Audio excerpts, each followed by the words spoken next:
Bakit nag-ayos ka? Saan ka pupunta? Gabing-gabi. Matutulog na. Bakit masama bang mag-ayos kahit na matutulog na? Then I just woke up like this. Maganda. Baka mamaya tatakas ka eh. Ano mo ako tatakas? Baka patutulugin mo ko, tatakas ka, kaya ka lang papaganda. Bakit? Anong dahilan at magpapaganyan? Tutulog lang, maggaganyan? Ano ba masama? Ang paganda. Sa'yo lang naman ako nagpapaganda. Alam ko Kahit na hindi ako maganda, basta maganda ako.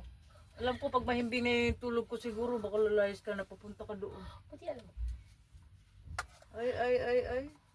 Sabi ko, hindi mo naman kasi alam kung anong ginagawa ko pag natutulog, di ba naghihilik naman ako. Ikaw din naghihilik. O paano natin masasabing ako'y tumatakas? Kahit saan mo sasabihin, ganyan gabing-gabi, mag-ganyan, papagandahan mo yung unan. Ay, nako, iba yan.